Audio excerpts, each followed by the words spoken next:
கலைஞர் நூற்றாண்டு விழா வினாடி வினா போட்டியில் வென்றவர்களுக்கு பரிசளிக்கும் விழாவில் கலந்து கொண்ட முதலமைச்சர் மு.க.ஸ்டாலின் மாணவர்களிடம் கேள்விகளை கேட்டு பரபரப்பை ஏற்படுத்தினார்.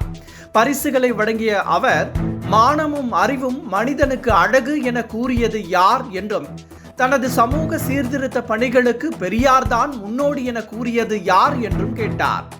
அறுவை சிகிச்சைக்கு முன்பு அண்ணா படித்த புத்தகம் என்ன என்றும் கேட்டு பரபரப்பை ஏற்படுத்தினார். இந்த நிகழ்ச்சியில் பேசிய முதலமைச்சர், துணை முதலமைச்சர் உதயநிதி ஸ்டாலின் மற்றும் திமுக எம்பி கனிமொழி ஆகியோர் சிறப்பாக செயல்பட்டு வருவதாக பாராட்டினார்.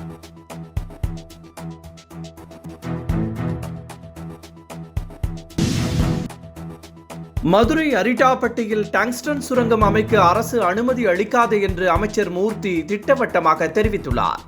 இந்த பகுதியில் டங்ஸ்டன் சுரங்கம் அமைக்கப்பட உள்ளதாக தகவல் வெளியாகி இருந்த நிலையில் அதற்கு எதிர்ப்பு தெரிவித்திருந்த விவசாயிகள் தொடர் போராட்டங்களை முன்னெடுத்து வந்தனர்.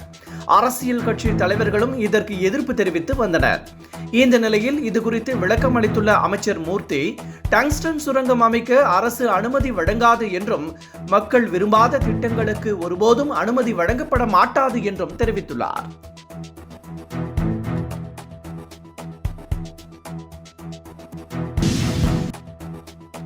சூரிய மின்சக்தி உற்பத்தி ஒப்பந்தங்களுக்கு அனுமதி பெற 2100 கோடி ரூபாய் லஞ்சம் வழங்கிய புகாரில் அதானிக்கு அமெரிக்க நீதிமன்றம் பிடிவாரண்ட் பிறப்பித்த நிலையில் அவரை கைது செய்து விசாரணை நடத்த வேண்டும் என்று மார்க்சிஸ்ட் கட்சியின் சென்னை மாவட்ட குழு சார்பில் சென்னையில் இன்று ஆர்ப்பாட்டம் நடைபெற்றது. இந்த போராட்டத்தில் ஈடுபட்டவர்களை போலீசார் கைது செய்தனர்.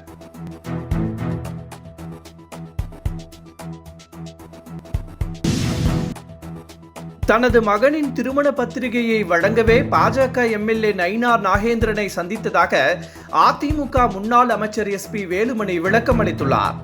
நெல்லையில் நயினார் நாகேந்திரனை எஸ்பி வேலுமணி நேற்று சந்தித்து பேசினார். அதிமுக பாஜக இடையே மீண்டும் கூட்டணி உருவாக போவதாக தகவல் வந்த நிலையில் இந்த சந்திப்பு பேசு பொருளானது.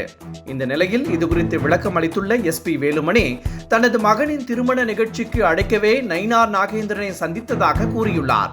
மேலும் தனக்கும் இபிஎஸ்க்கும் கருத்து வேறுபாடு இருப்பதாக கூறப்படுவதையும் எஸ்பி வேலுமணி மறுத்துள்ளார்.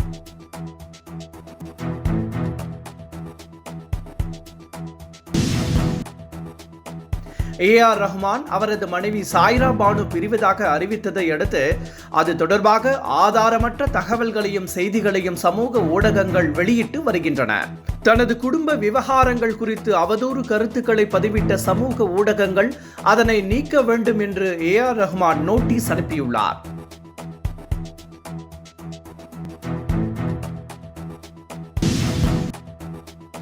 விக்கிரவாண்டியில் மாநாட்டிற்கு நிலங்களை வழங்கிய விவசாயிகளுக்கு அக்கட்சியின் தலைவர் விஜய் பனையூரில் விருந்து அளித்து கௌரவித்தார். மாநாட்டை சிறப்பாக நடத்திய கட்சி நிர்வாகிகளுக்கும் பாராட்டு தெரிவித்த விஜய் பந்தல் அமைத்து கொடுத்தவருக்கு தங்க மோதிரம் அணிவித்து வாழ்த்து தெரிவித்தார். இந்த நிகழ்ச்சியில் புசி ஆனந்திடம் விஜய் எப்போது செய்தியாளர்களை சந்திப்பார் என கேள்வி கேட்டபோது அதற்கு பதிலளிக்காமல் அவர் அந்த இடத்தை விட்டு வேகமாக கிளம்பிச் சென்றது குறிப்பிடத்தக்கது.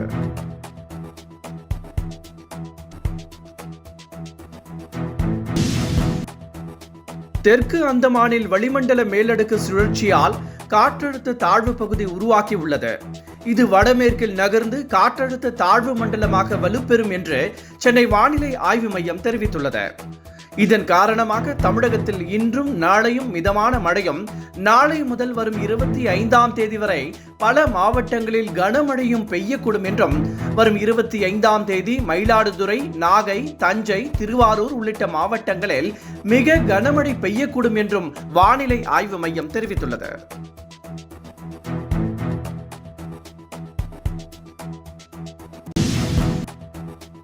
வயநாடு மக்களவை தொகுதி இடைத்தேர்தலில் காங்கிரஸ் பொதுச் செயலாளர் பிரியங்கா 5,10,931 வாக்குகள் வித்தியாசத்தில் வெற்றி பெற்றுள்ளார். இந்த தேர்தலில் பாஜக, சிபிஐ, காங்கிரஸ் வேட்பாளர்கள் களத்தில் இருந்த நிலையில் பிரியங்கா காந்தி 6,22,338 வாக்குகளை பெற்றுள்ளார். கடந்த முறை ராகுல் காந்தி வயநாடு தொகுதியில் 3,64,422 வாக்குகள் வித்தியாசத்தில் வெற்றி பெற்றிருந்த நிலையில் அவரது வெற்றி வித்தியாசத்தை பிரியங்கா முறியடித்துள்ளார்.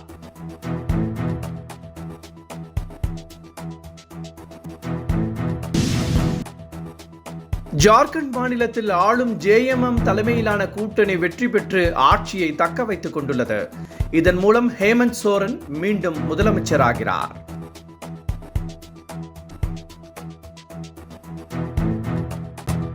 My India 24/7 முக்கிய செய்திகளை உடனுக்குடன் தெரிந்து கொள்ள உடனே சப்ஸ்கிரைப் பண்ணுங்க, பெல் பட்டனை பிரஸ் பண்ணுங்க.